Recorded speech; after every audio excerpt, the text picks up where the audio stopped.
ladies and gentlemen, hello, and welcome to another episode of my Monday night live podcast. It's called Monday Night Live. We are here. We are live. It's Monday the 13th of May, 9 p.m. Paris time. Welcome to the show. Glad to see your lovely faces, those of you who are live. Oh, I've just accidentally forgotten to turn that off. Uh-oh, bit of double noise action. I'm going to open a beer. It's another non-alcoholic beer. Another one, ladies and gentlemen, from Belgium this week. It's called Trottinette. I like the logo. And my wife got them for me at the local shop. So they're locally available for me, which is delicious. Anyway, cheers, santé, happy Monday. It's another good beer. The Belgians are good. It's not as good as the beer I had last week, but it's good. Or whenever it was. 2 weeks ago, it doesn't matter. Hello, everyone. How are ya? Claire Angelina says, hello and bonjour, Paul. I finally caught you on time. Guess who's in the house? Papa Florian. Oh, he's a new dad. Florian Beaufreton, my editor / thumbnail. If ever you see one of the thumbnails of these lives, he's responsible for those. He's also responsible for most of the editing on my channel in the past couple of years. Shout out to Papa Florian! Brr. I hope you're not too tired, mate. Hello, Ben Flo. Hello, David Salah. Slancha says Kazuhiko. How are you, everyone? Hi, Paul. From Armenia, says Shant. Well, nice to meet you. How are you, everyone? Listen, I thought I'd kick off the show today with a news article that has been sent to me about 500 times in the last couple of weeks. I didn't talk about it last week because I forgot to. And it's around the Olympics. The Paris Olympics this year wanting to ban the English language. So here's the article in English from France 24, reputable news source. Love the guys. Shout out to the team at France 24 who've interviewed me about 500 times. So they go non to the English language at the Paris Olympics, say French MPs, having long battled the creeping use of English in advertising, music and film. First of all, I just love how they're titling it, the creeping use, as if the English language is some sort of sexual predator. French MPs have declared a new struggle, keeping their home Olympics this year free from Anglicisms. Good luck! In a resolution adopted on Thursday, the lower house of parliament urged organisers of the 2024 Paris Games, as well as athletes, trainers and journalists, to use French as much as possible. As well as all athletes, trainers and journalists, or just French athletes, trainers and journalists. Because can you imagine the Spanish lot being like, hombre, tenemos que hablar en francés. Bonjour, je voudrais faire la natation, s'il vous plaît.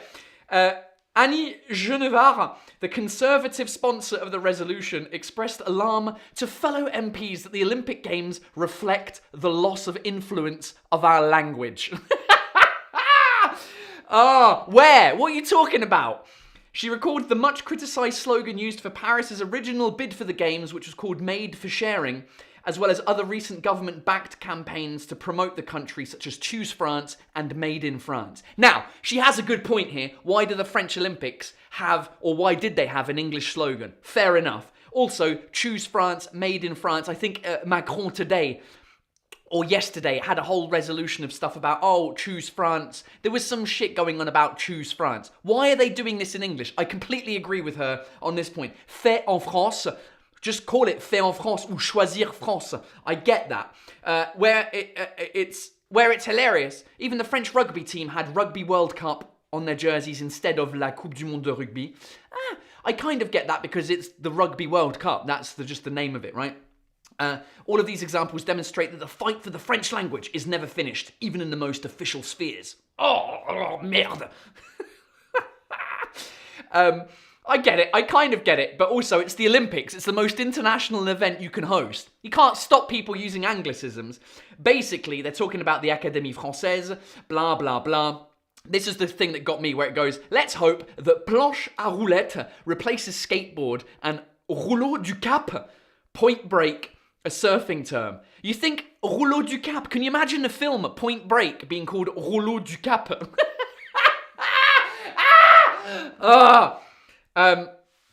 French lawmakers passed a landmark... Yeah, okay, so then it carries on, blah, blah, blah. And it goes, also, it talks about the fact that French used to be the lingua franca for the Olympics back when it started.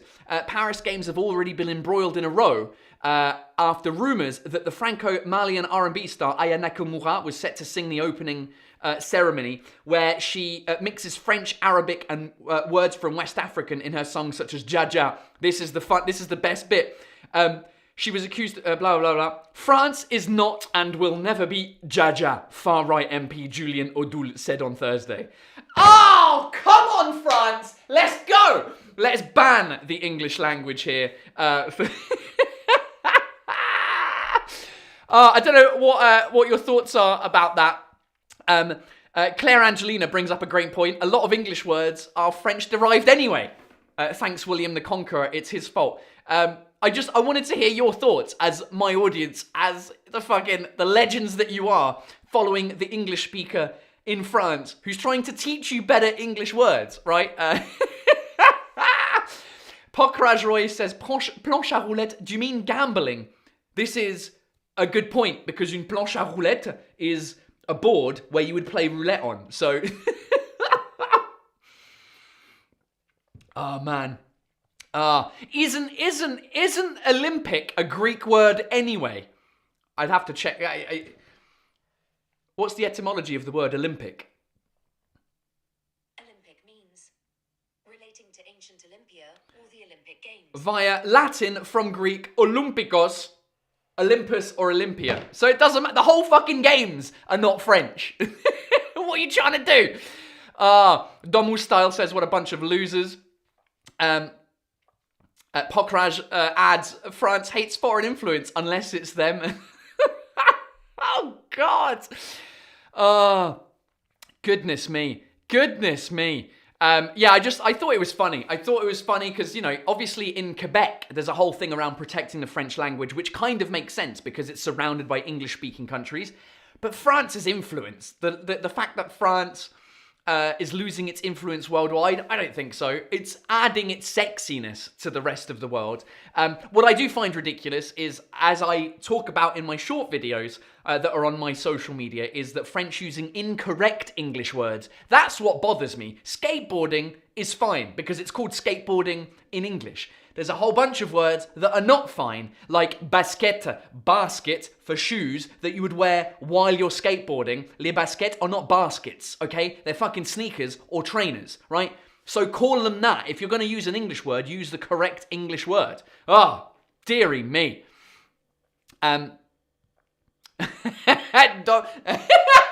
Doom Style. They are so ashamed of their level of English, they don't want to be embarrassed, so they want to ban it. This is a great point. I think that's probably... That's probably a good point.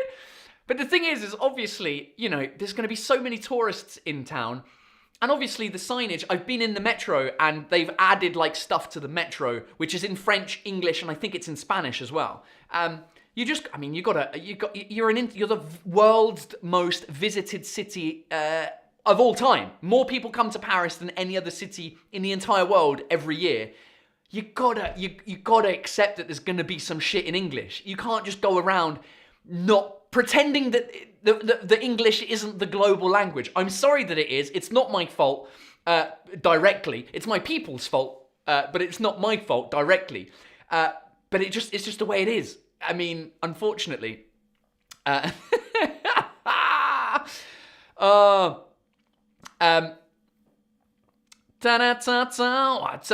L'Eurovision était plus drôle que ton spectacle, c'est dire. Oh, the Eurovision! I've completely forgot about the Eurovision until the next day when I saw all the news about it. I had no idea that the Eurovision was actually happening. It was a Swiss person that won, wasn't it? I think France came 5th. And as usual... Team GB, the UK, came almost last. So, hilarious. Oh, God. French was the lingua franca of diplomacy also, yeah, in England. That's why there are so many English words in the French language. We've talked about this, and people have talked about it ad nauseum.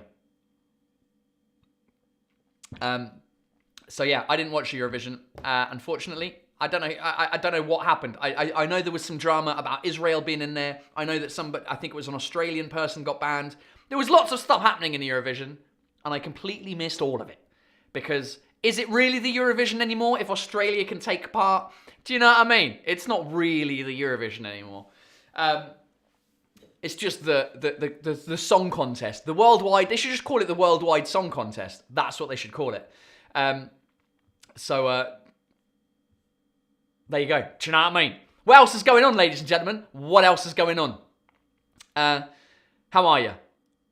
What is happening? What questions do you have? Let's go.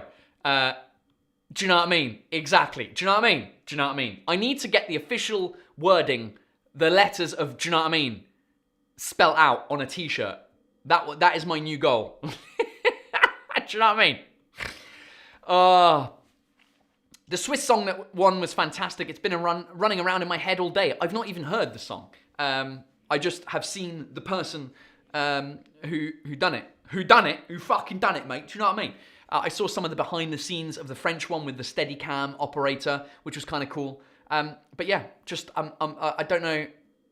It's never appealed to me, the Eurovision Song Contest. Probably because I'm not massively into music as it is.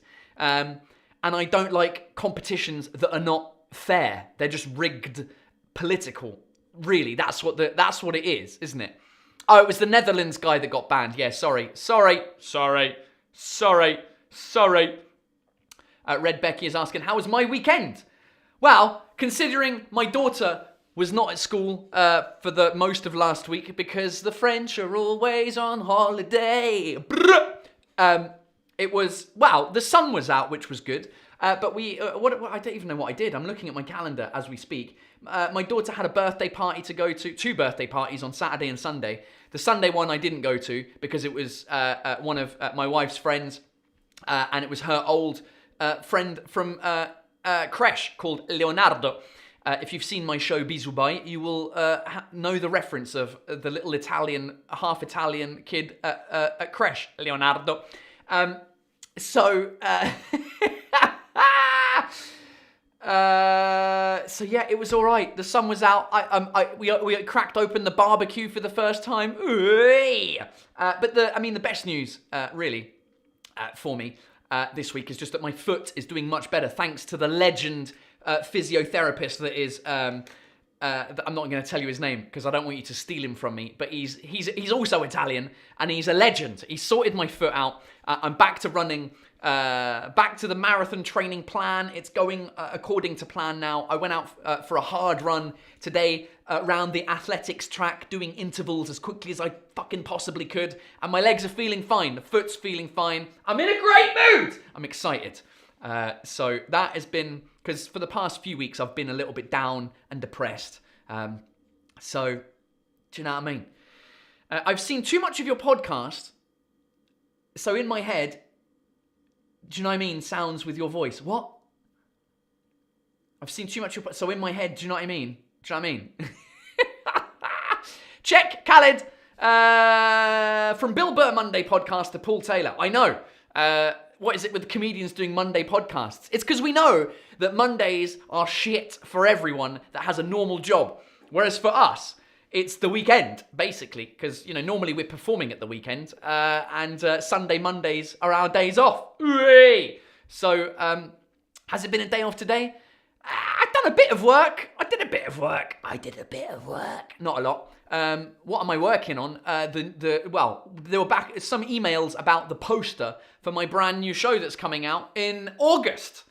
If you're in Edinburgh this August at the Edinburgh Fringe Festival, come and see my show. It's called Fuck Me, I'm French. And it's, I think, from the 14th to the 25th, something like that, of August. The tickets are available if you type in, I don't know, if you go on... I tell you what, if you go to livenation.fr, you can find my name, and on the international icon, you can find the tickets already. I've not announced the Fringe Festival, but I'm announcing it now. But I'm not announcing it now. Shh.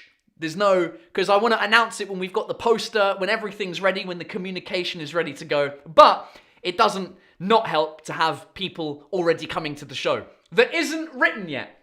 So that's what I was doing today. Oh, this is a great question. Did anyone see the Northern Lights over the weekend? I did not. Again, it was another thing that came up on my news app, my BBC News app, that when it was too late, when it had already happened. Because, do you know what I mean? My daughter's been off, so I've been with her for this whole weekend, mostly. And so I think the Northern Lights happened 2 days ago when I spent and I didn't follow the news. I don't know what was happening. So, I did see a time lapse from an aeroplane flying from the US to Portugal or from Portugal to the US. It was a time lapse and it looked incredible. That's one of the things that I've not done in my life, the Northern Lights. Got to do that.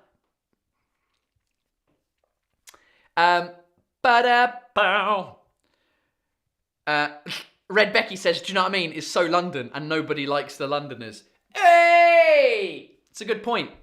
It's very southeast of England. But I think maybe everyone says it. Do you know what I mean? I don't know. I've just got to stop talking about it. Kristen Kim will be in Edinburgh on the 19th. Shh. Ah! I don't know what the word I was trying to say there was. How is your French, Paul? My French is non-existent anymore. Lisa Randall says, how many days has your little one been at school this month? We're in Le Vendée, and with the vacances and bank holidays, my two have been there 3 days since April 19th. All right, let's count them. I'm going to count them for you. Since April 19th, I guess, because you had your school holidays, right? April 19th. The school holidays are just finished. Let's do since April 22nd. 1, 2, 3, 4, 5, 6, 7, 8, 9, 10. So way more than yours. But then I could just go back 2 weeks for that. Since the 8th of April, she's been at school 10 days. That's outrageous. But we love it. The French do it right, ultimately, because the kids get some time off. The parents go crazy. But the country still runs, even though everyone's off forever in May. May, as I've talked about it before, is basically the teaser for August, right? It's like l'apéro of August, because you start getting ready for the days off. You're like, oh, here we go. Here's a month where there's nothing happening. And then June comes and you're like, oh shit, no, I still have to work. I've forgotten. There's no public holidays. And then July comes, you're like, oh, we've got 1 day in July that's off. 14th of July, Bastille Day. Hooray! And then all of August just disappears. Lexip, Paul becomes the hardest geezer 2.0. Just got to run the length of France now. I should translate the name hardest geezer. If you don't know this man, ladies and gentlemen, the French probably won't know who he is, but the hardest geezer is an Englishman with a very big ginger beard who ran the entire length of Africa in however many days it was. Here he is. His name's Russ Cook. The hardest geezer. Who's the fucking hardest geezer?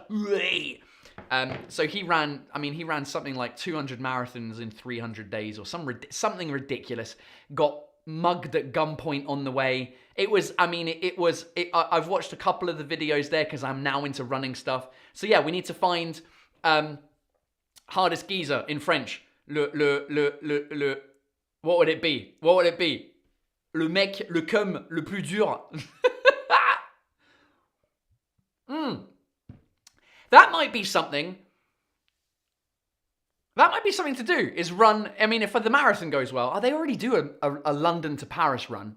So I've got to do something like that. The bottom of Paris to the top of Scotland. John O'Groats.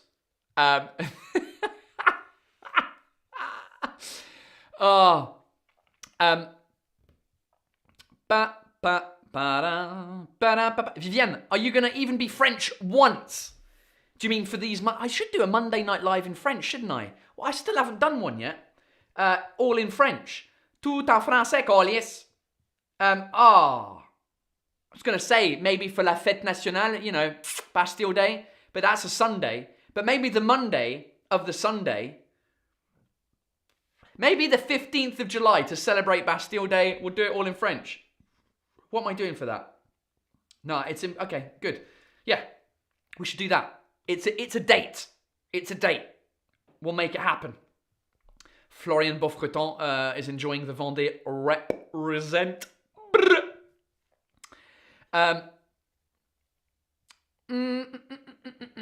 Misha Luna, people in other countries trying to make business with French people and trying to contact them by mail in May just go crazy because no one's here. Exactly. We're having the problem because we're trying to get all our dates sorted out for the show in August, and also some work in progress shows in Paris and in London. But obviously, Team France has been off. But now they're back. I don't think there are any public holidays. Oh, no, there are. Monday. Next Monday is another fucking public holiday. Another day off for the French. But apart from next Monday, I think there are no dates off until the 14th of July, which isn't a day off because it's a Sunday. Fucking too right. So then the next day is the 15th of August, which is a Thursday. So everyone's going to take that. August is off for the whole year anyway. So it's good though, because the public holidays are concentrated when the weather's nice in France. Hey, luckily all of those wars were won in good weather, apart from the one in November, to be fair. And it looks like most of the Jesus Christ calendar is based in summer days, like Ascension, Pentecost, all of those things. So, we get some time, time off in Western countries. Jesus. Have I recently seen a film in the cinema? No, I haven't been to the cinema in a long time. With a child, it's kind of difficult. Although my wife did go with my daughter to see a film a couple of weekends ago, and I wasn't around, which I would have really liked to go see. I can't remember what the film was. I think it was Kung Fu Panda 4 with Jack Black singing Britney Spears. Hit me, baby, one more time. But no, I've not been to... The last time I went to a cinema was a couple of weeks ago, and it's because I was performing in the cinema. By the way, if you live in Geneva, come and see me at a show this Saturday. This Saturday, I'm performing in Geneva at Le Caustique Comedy Club en français. C'est un petit plateau où je fais 15 minutes avec plein d'autres humoristes drôles qui sont principalement suisses. Donc voilà, it's a show in French in Switzerland. Geneva! Brr. So that'll be fun. John Bishop, who's a UK comedian, one of my favourite comedians ever, from fucking Liverpool, cycled from Paris to London for a Children in Need. No one bothered him French side as no one knew who he was. Swamped in England. I bet. He's so funny. I saw a video of him recently. What was he talking about? It was on TikTok. Oh, it was him on TikTok doing a message in sign language because he was inviting people hard of hearing to come to one of his shows where they would have, he's having a sign language interpreter on stage with him. And I thought, that's such a great idea. We need to get on that. I don't know if I'm famous enough yet to be able to do that. Probably not. But at one point, it would be amazing to have a sign language interpreter on stage with me to be able to say to hard of hearing people, hey, you can come out and enjoy a fucking comedy show live as well and not have to watch it at home with the subtitles. So, yeah, man. Viviane,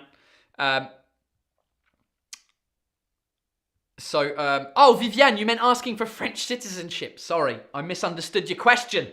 Viviane, no. Well, no, never say never. Just right now, I don't need it. I'm lucky enough to be half Irish, so I have an Irish passport, which is the best passport to have if you want to be in Europe or the UK, because even though the Republic of Ireland is in Europe, there is a common travel agreement with the UK where if you have an Irish passport, it is the only European passport where you're allowed to live and work in the UK without needing any specific post-Brexit visa, which is amazing. And then obviously being in the European Union, I can live in France without having to go through all of the paperwork that most British people do. So everyone on both sides hates me. Now, I technically am still a British citizen. I just don't have a British passport and haven't had one in 8 years. I haven't updated my passport in 8 years because Brexit. 2016 was when my passport expired, which was when Brexit was voted for. And I just haven't, I just didn't bother because I haven't needed a British passport. So there you go. There you go. So French, what I'm saying is, given all of the hassle that it is to get French citizenship, for right now, I don't need it. The day that I need it, I might do. Like, let's say, for some reason, France and Ireland are at war. You know, I have to get the same passport as my wife and daughter, right? And then just be like, hey, we're French. Je suis français, non? Eh, je suis pas anglais du tout, je suis pas britannique, de quoi tu parles? Je suis pas irlandais, ferme ta gueule. Carlis. Oh shit, not Canadian either. Get out of here. Whoop, whoop. Oh, Manager Adam's in the house. I wonder what dickhead is in sign language. Well, let's do it. Dickhead. Sign. In British Sign Language or American Sign Language or Australian Sign Language, or let's do British Sign Language. Dickhead. British. BSL. British Sign Language. Dictionary. Dickhead. Here we go. How to sign. I can't wait for this. What? Oh, hold on. Oh, it's a spam website. It's a spam. Or is it? Go on, search. Search. What's going on? That's not going to give me any help. Great to know what dickhead is in sign language. Oh, it was on Taskmaster in the UK. That's amazing. Hold on. And and you can actually see the sign language person doing it. Here we go. Dickhead.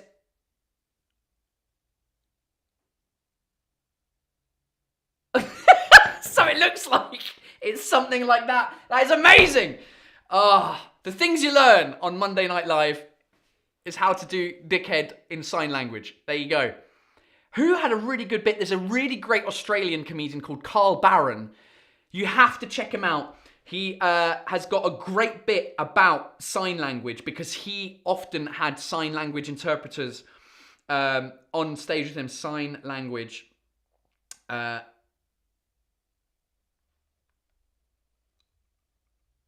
Maybe it wasn't him. Maybe for some reason I'm getting confused. Parking signs, languages. Somebody. All right, I'm confusing it then. Oh, who is it? Why did I think that it was him? Shit. Anyway, he's a great comedian. But I feel like it is him. Sign language. Because he talks about Australian. Doesn't matter. Anyway. You can still like Europe without liking the EU. Great point! Exactly. Quelle est l'étymologie de geezer, s'il vous plaît? What is the etymology of the word geezer? Geezer is an informal term. It means a man. Do you want to hear the remaining one?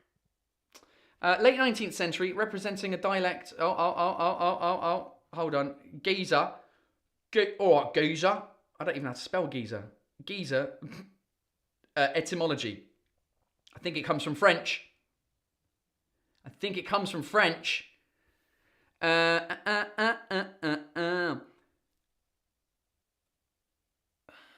No. The origin of geezer is an interesting one. It seems to derive from the now obsolete term guiser, or geyser, which means someone who walks around in disguise. Déguisé, geezer. It's a fucking French word. Hey, there it is. I'm making this up. I don't know. I've come up from a German brut geezer, UK. Yeah, geezer. All right, geezer. You all right, geezer? Because déguisé, disguise, is obviously a French word, right? Doesn't matter. I'm saying it's French. You heard it here first. Geezer is French.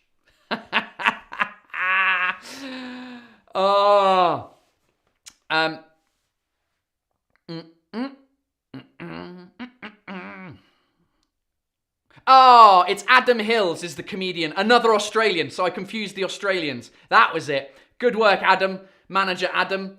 Adam Hills. Go check him out, ladies and gentlemen. Adam Hills. Sign. Of course it's him, because he's got a foot missing.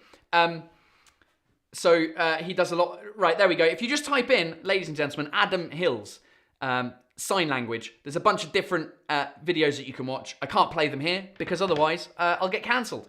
Yeah, and he has a hilarious story about how he, I think, passed his driving test with one leg or something like that. I can't remember what it is, but it's hilarious. Something to do with his driving license. Adam Hills is great. There we go. There we go. More French words in the English language. Exactly. I'm going to show up to the Paris Olympics just walking around the street saying to French people, especially French MPs, being like, all right, geezer, all right, geezer, all right, geezer, all right, geezer. Oui, ici on parle français. Mais en fait, geezer, ça vient de déguiser parce que les gens... Culé. So yeah. But, as Red Becky points out, the Cockneys won't be happy about that. The fact that geezer comes from the French language.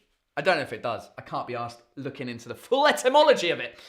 Right, ladies and gentlemen, I've decided a new part of the show is going to be called Paul Taylor's Pet Peeves, as in things that annoy me. I don't know why we call it Pet Peeves. Somebody look up the etymology, will you, while we're talking about it. It's things that annoy me, and then you get involved by sharing your pet peeves. I'll start, and then I've got a second one, which was sent in from one of the people listening to the podcast.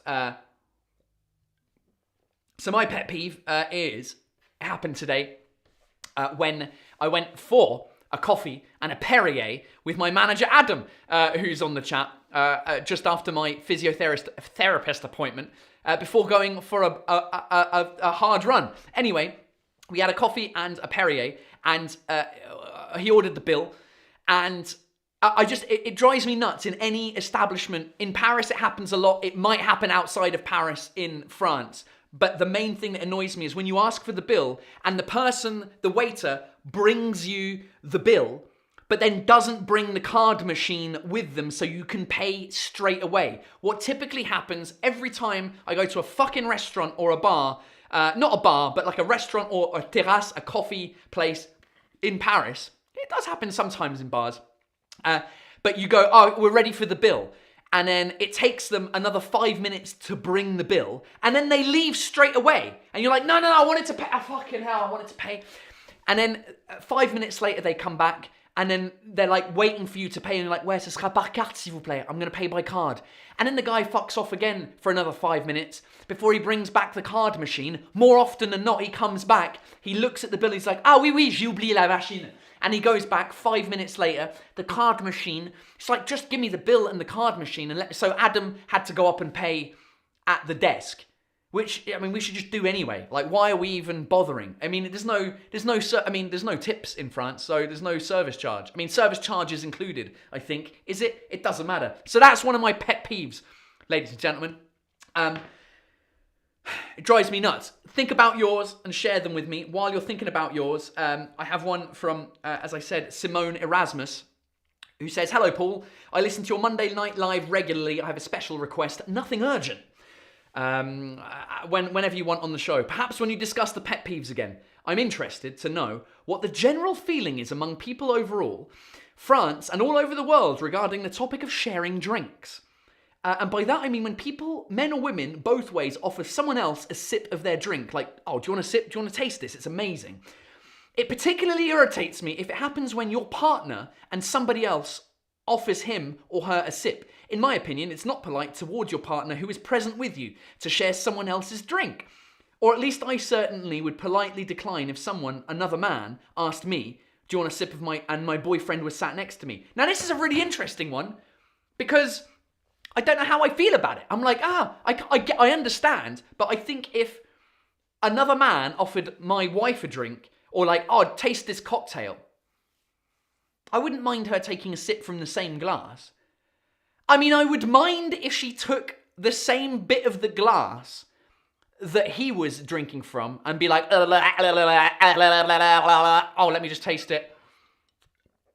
That's delicious, but your lips, they're fucking delicious.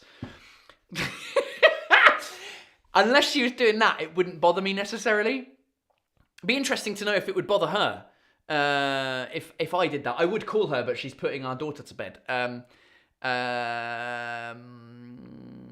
don't know. Does it bother me? No, it doesn't bother me. But I tell you what does bother me is when my daughter does it. When my daughter gives me a bit of her like yogurt or drink that she has spat in entirely. Like what we'll do is sometimes we're out and we'll buy a little bottle of water because she's really thirsty and we've forgotten to bring one with us. And she'll start drinking it and she'll drink about that much of the bottle of water. And then in the bottom of the bottle, it's just full of like crap and crumbs that were in, because children don't know how to let the water go in, but then not let it go back into the bottle. So then she's like, papa, papa. And I'm like, yes, I'm all right, thanks.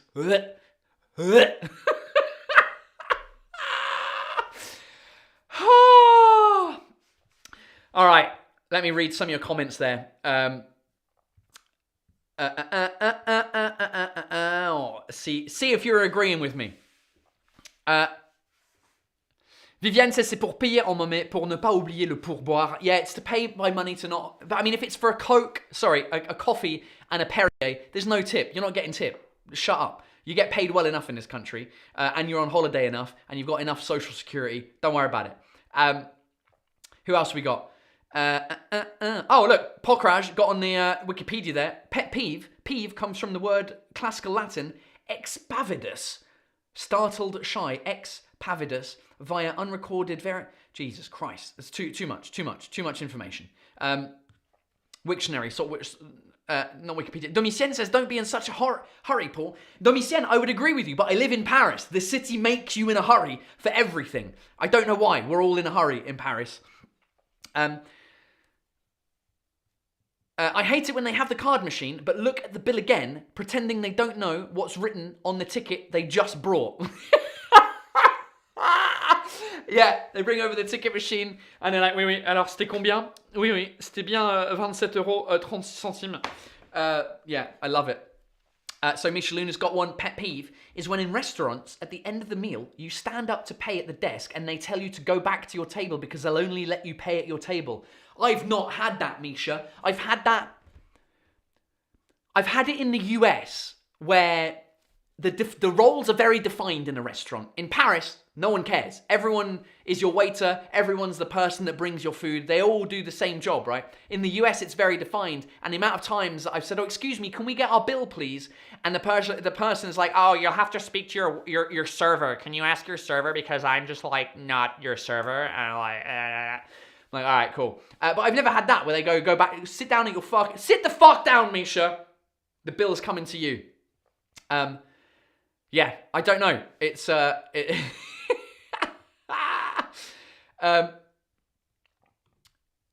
Oh, Takey K's in the house. Speaking of bills, there was a would you like to leave a tip button on the card machine at a non-touristy restaurant in Paris last. Yes, I have seen this. I've seen it. Where was I? I was at a restaurant called De La Ville on Grand Boulevard. I went out for lunch. I don't even remember who with. Somebody. And at the end of the meal, they came out with the card machine, and they've stolen the trick from the US where they give you the card machine and the woman was like, oh, you just need to answer the question on the card machine, and that's where it comes up with like, oh, tip percentage 10, 15, 20 like they do in the US or whatever. And I was like, oh, the cheeky bastards. It started with the UK. For the longest time, the US, in my living experience, was the only country that did tips. Okay, I'd come back to the UK, no tips. Then all of a sudden, the UK started doing tips. Not only did they start doing tips, they would start printing out the bill with the tip included at the bottom saying, suggested tip amount, this amount, and they would just give you the full amount of the bill. So then you look like a dickhead if you just go, oh yeah, can I not have that? So then they basically impose the tip on you. And then also UK, a lot of UK terminals now have the tip. Now it's come to France. Here we go. You watch the French have a fucking strike about tips. And the wait staff not going on strike, or going on strike because they're not getting paid enough.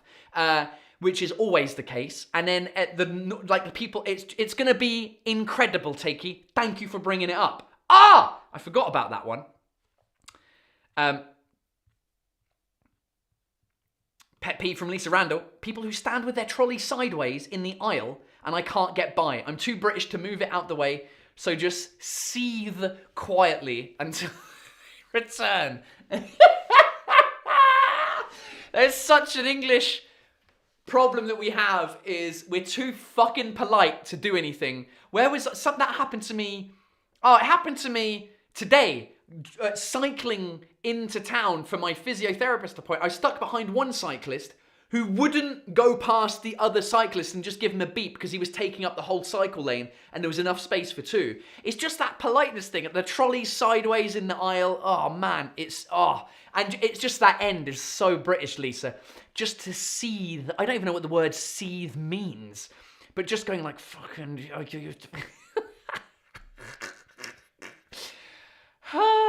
Sharing drinks is weird in my opinion unless it's your partner or a good friend. Okay, that's fair. I mean, yeah, I don't do it with strangers, to be honest. It's not like I've just met somebody. Oh, let me taste your drink. I think partly it depends on the drink. If it's a really unusual cocktail, then that's fine. But if it's a glass of beer, then it would be a bit weird. Unless it's a glass of strange tasting beer and you go, oh, that's an interesting taste for a beer. Let me have a bit. From a bottle of water, from a bottle, spelt B-O-G-A-P-L-E, bottle, it's weird. When people like share a bottle of Coke or a bottle of water, it's a little bit weird if it's not somebody close to you. Then you just got to do this. You got to do this thing where you pour it slightly above your head and you don't touch the rim like this. Can I do it? Can I do it with this beer? Is it gonna work? Here we go.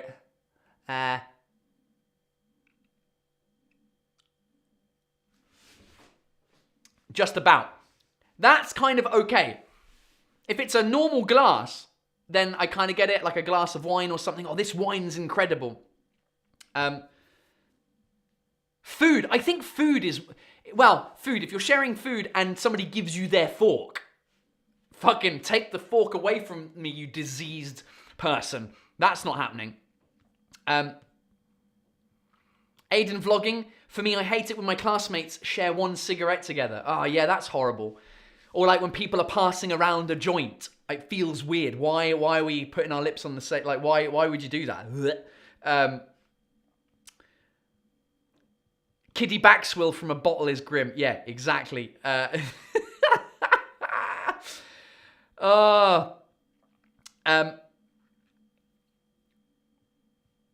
What else?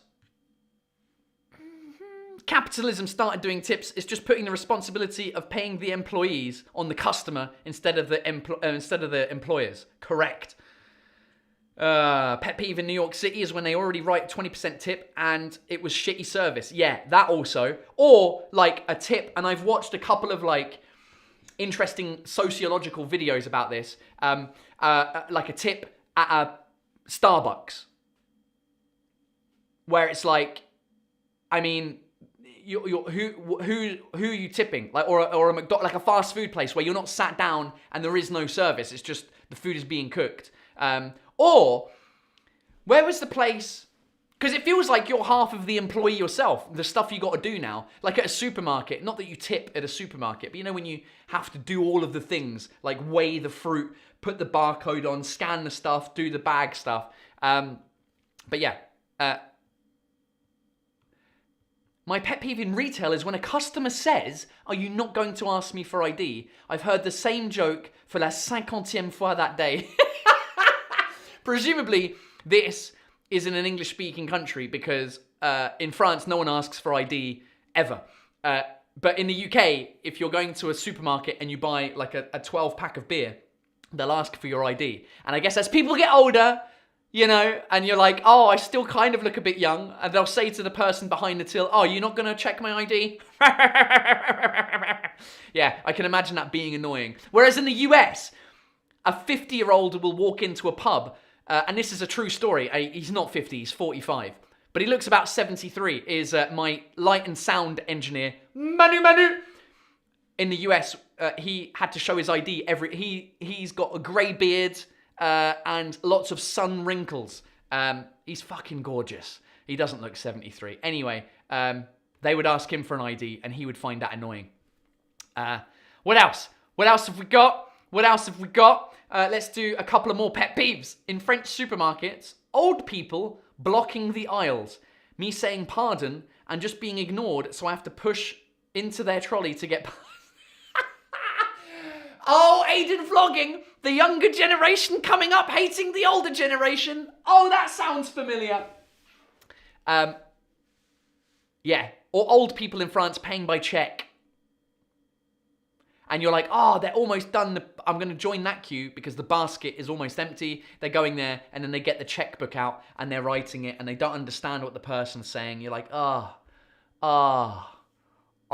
25 euros. You're like,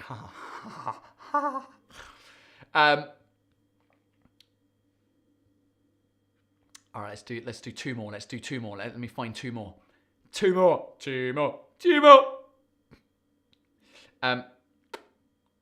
Right, Claire Angelina. People standing and chatting in the middle of a shopping centre walkway when I'm coming at them with a big pushchair. Excuse me. Someone will get rammed. Sleep-deprived mother to a newborn. Yeah, I get it. You're just like, guys, let's get out of the way a little bit. Let's move. Let's get out. Come on, oost. Get out the way. For me, it's the same thing when people are at the top or bottom of escalators. What used to drive me nuts was in London in the underground, because often Paris is slightly different, because often what happens in the London underground is the platform for the train going one way and the other is the same platform but just on the opposite side, whereas in France, as in, like, it's difficult to explain, but you know what I mean, is like the train tracks, there's the platform in the middle. If you look at this shit drawing, the platform is in the middle and the train tracks are on the side. So basically, as you get down to the bottom of the stairs, you either have to turn left or right, and then there's the two posters with which stations are on which side. So you get down to the bottom of the escalator, and then people stop, and they have to look which side of the platform to go on, and then it blocks the whole escalator. Whereas in Paris, it's a little bit more intelligent, where they have the train tracks in the middle and the platforms on the side, like this. So your access to the platform has to be done. You can't just switch sides. You have to go up and round. But then that's annoying if you put your ticket in the machine and you've got on the wrong platform. Sometimes there's no other way of getting to the other platform apart from leaving the metro station and coming back down the other way. And then you have to pay an extra metro ticket, which is a pain in the ass. All right, last one. Dernier. Viviane, just ghosting WhatsApp, anything. Just ghosting in general. Like, I've sent you a message. Just say, yeah, I've read it. I can't answer right now. I'm guilty of this. Speaking of which, she's probably not watching this, but Eden, if you're watching this, I need to tell you about some subtitles. I need to go back to you. I'm such an asshole. I haven't responded yet. But yeah, people, and especially stuff when you're like, hey, I did this the other day to Jay Swanson, who, by the way, I think is officially French. So congrats to Jay Swanson, American vlogger, if you don't know who he is. Anyway, he sent me a message the other day being like, oh, you're in Paris for the next couple of days. And I said to him nothing. And then today I texted him saying, hey, do you want to go on a 16-kilometer run on Wednesday evening across Paris? Because I need to run 16 kilometers and I want to do it at night.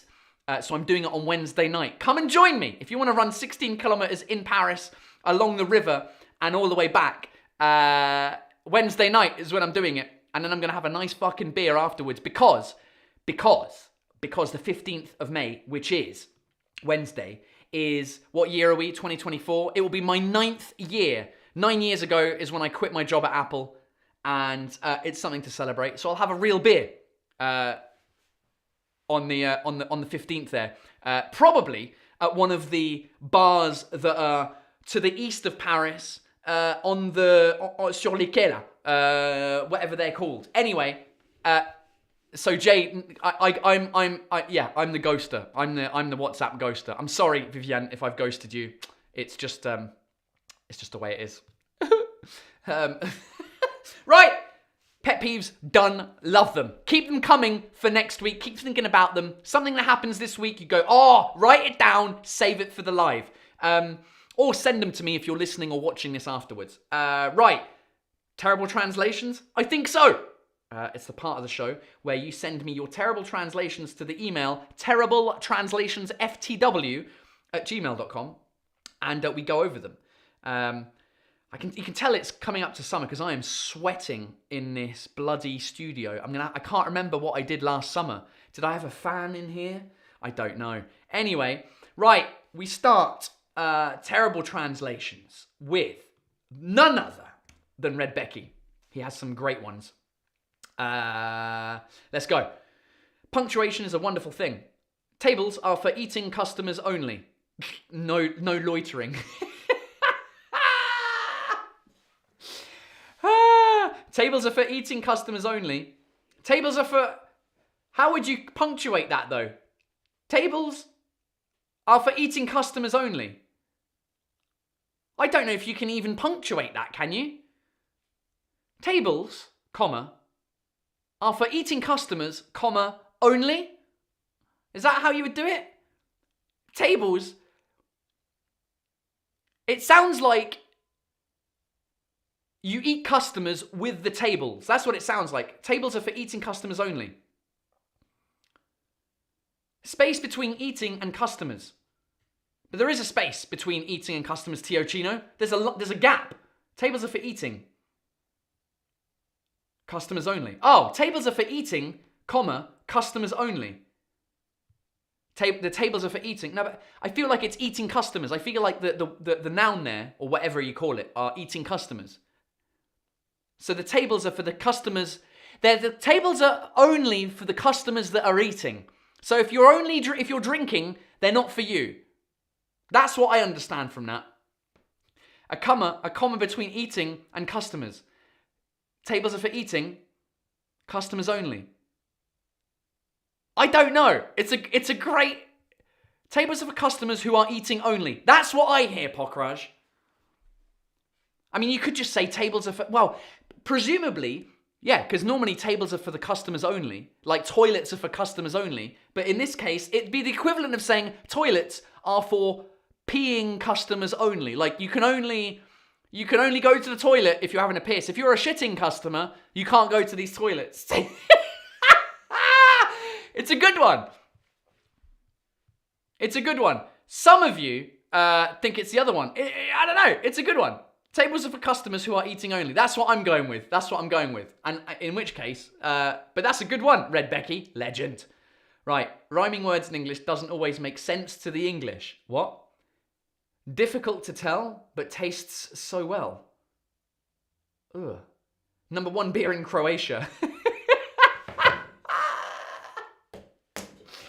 Wait, difficult to tell, but tastes so well. What I think they're trying to say is difficult to pronounce, but it tastes so well. That's what I think they're trying to say, and I don't know what the brand of that beer is. Number 1 beer in Croatia. Well, let's look it up, shall we? Number 1 beer in Croatia. Number 1 beer in Croatia. Croatia. Okay. So, it looks like it's something that, in effect, is quite difficult to tell. It's quite difficult to pronounce. Hold on, let's see if I can find the logo. Okay, so I found the beer. It's this one here. So I don't know how you would pronounce that. Ojusko? Ojuisko. I don't know.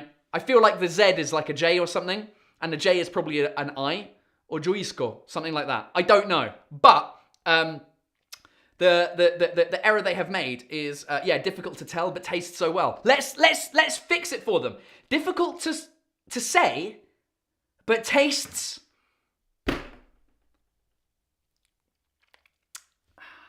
Difficult to pronounce.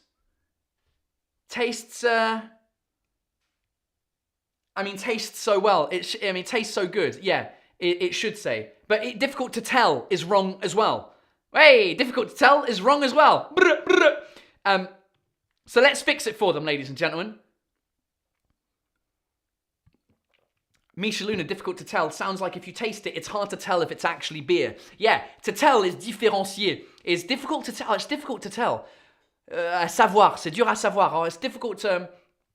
Alright, difficult to say, but only tastes okay. Ah, yes.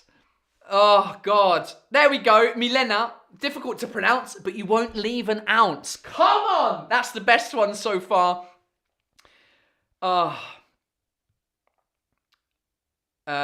Difficult to pronounce. What else can we say instead of pronounce? Say. It's difficult to pronounce, difficult to say, difficult to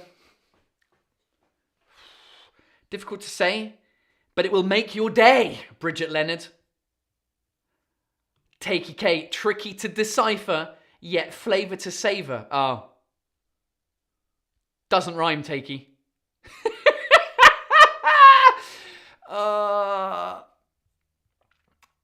You can't pronounce it, so it's best to drink it. Exactly. I think their marketing campaign should be, the more you drink, the easier it is to pronounce. There we go. Right, next one. I forgot we're doing terrible translations. Let's go. Alexandre de Villiers. Salut Taylor. J'espère que ça va mieux. La cheville. Oui, ça va mieux la cheville, merci. Voilà un thermos qu'on a acheté au Pérou. Je ne sais toujours pas ce que c'est supposé vouloir dire. Okay, this is a what's a thermos? A flask. A thermos flask that they bought in Peru. Oui, babe, bears.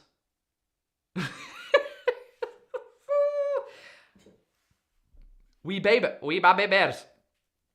Alors, babe doesn't mean anything in Spanish. Babe. Oui, babe. We babe, I imagine it's supposed to be we are bears. I reckon. It's cute though. We babe, unless we babe is the brand. Maybe it's a brand called We Babe. We babe. That sounds like something a Scottish person would say.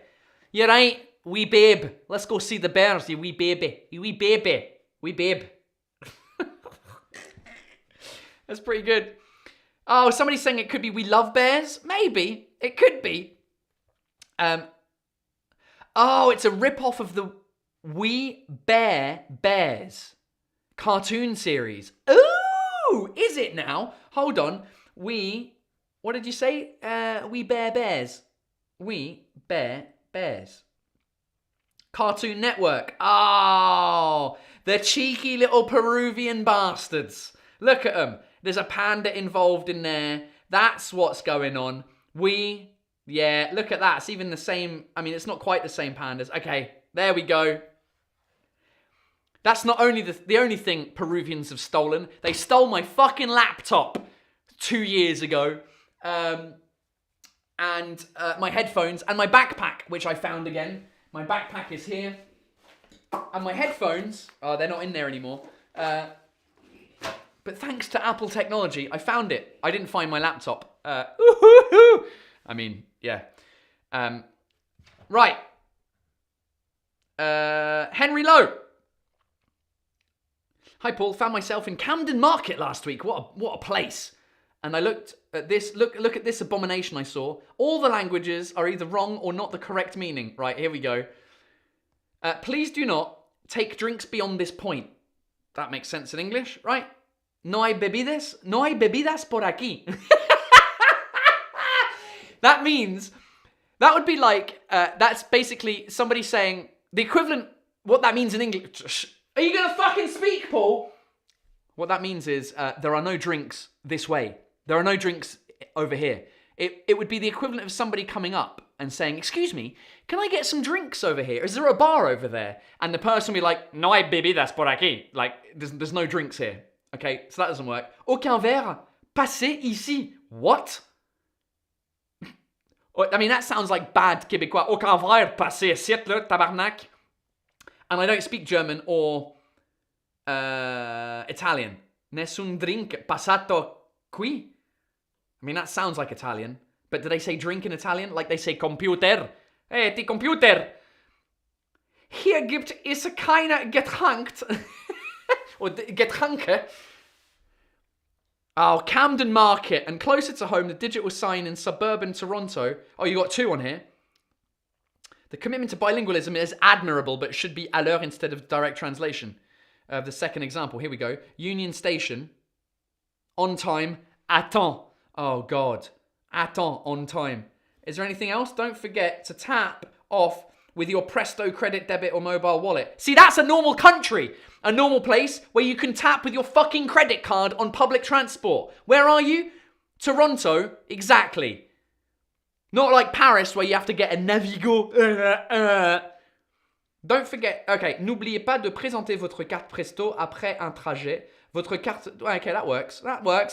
So it's only à l'heure. It's weird that the long sentence is correctly translated. Oh, goodness me. Anushka says, aucun verbe passé ici sounds like they're discouraging people from being social. The German also means there are no drinks here. I wonder if they took one language, did Google Translate to Spanish, and then just Google Translate from Spanish to the other languages. I don't know. Right. Aiden Vlog. Here he is. SNCF have started putting these signs at their stations with bad translations in English. Tickets can be verified, not controlled. Let me know if you agree, Paul. Yes. I mean, that sign looks like it was from 1980.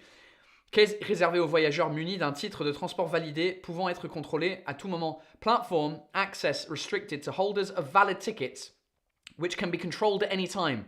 What did you say? Validated? Verified. Yeah, which can be verified. Better. And then it's reservado a los pasajeros. Jesus Christ. They've split up the word pasajeros. It's not two words. Andenes reservado a los pasajeros con billetes válidos que pueden ser controlados. Yeah, I think that works in Spanish. Do you remember the time? That was a pet peeve of mine back in the day. In Paris, when I first moved here, first of all, the train tickets were about as big as this. That's how big the train tickets were when you got them. And you had to go up to a machine and like post them, and it would do a little, like a composter was the French phrase for that. I don't know. What are they even talking about? Like, why? I don't understand. Because on the train, you would show the ticket to the guy, and then he would still have his little clicker machine anyway. So I didn't understand why you had to click it before getting on the train. It never made sense to me. Meanwhile, in normal countries, we were already using QR codes and tickets online and stuff like that. I mean, to be fair, in the UK, there are tickets, the paper tickets, but they're probably about that size. And now the SNCF have brought up their game to another level. Like the SNCF right now, it's where it's at. QR codes, the reservation, you can change it where you want. It's a great system. The only thing that bothers me is when you have your QR code on your phone and you put your phone down on the machine, it activates the credit cards that you've got set up on Apple Pay because it's using an NFC chip instead of just a QR code reader. There's an NFC chip which activates the thing. So every time you go like that, it activates the credit cards, and the people behind are like, where the heck? So you then have to download it in the application if you don't want any. It's a nightmare. So I say they've gone forward. They went too far forward with... the NFC would be useful if you just bought the ticket there and then. Anyway, where are we? What time is it? Oh, it's 3 minutes past. We're almost done here. Do you know what I mean? What are you talking about? Compostage was to not let people buy tickets for half the trip, but doing the complete one. Maher Ahamane. Compostage was not let people buy tickets for half the trip.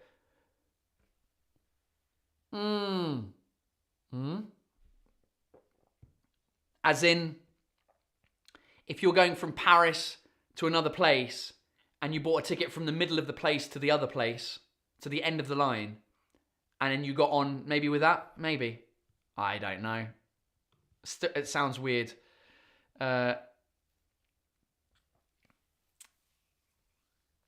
Si tu ne compostais pas, tu peux utiliser ton billet pour un autre voyage sur le même trajet. So you could change times if you didn't compost it. Still didn't make sense.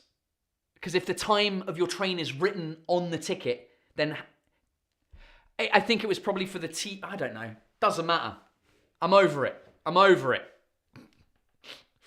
Because it doesn't exist anymore. The compostage. Right, let's do a couple more. Joshua Prigeot. I found this one on Instagram, but had to share it with you. Pain au croissant. Ah! That's That's amazing. Because the amount of debate in France about this item on here, which is a pain au chocolat, or a chocolatine, depending on where you're from. In America, they call it a chocolate croissant. And I guess in Japan, did you say it was in Japan? Oh, you said it was Instagram. It looks like Japanese to me. They call it a pain au croissant. Now that would be amazing. A pain au croissant would be delicious. Imagine a loaf of bread, but croissant. Oh, croissant. What was that? Flight of the Conchords, croissant. Is it that? Food de fa. Croissant. Did they say croissant? I don't know what they're saying. That's a great one, Joshua. Good work. Elliot Volimi. Here we go. Dish of the day, roasted halibut, cream of mushroom, and 2 mashed. Not as terrible as it should be, but the translation sounds funny, and the way it was written by French chefs from a French boat company at work between France and the UK. Do you work for Brittany Ferries? If you do, shout out to the team at Brittany Ferries. What a bunch of legends. I imagine that is Brittany Ferries. I want to do one of those investigation things and be like, what's the inside of a Brittany Ferries? Dish of the day, that works. Roasted halibut, cream of mushrooms, and 2 mashed. Yeah, you kind of need like 2 mashed potatoes. Two mashed.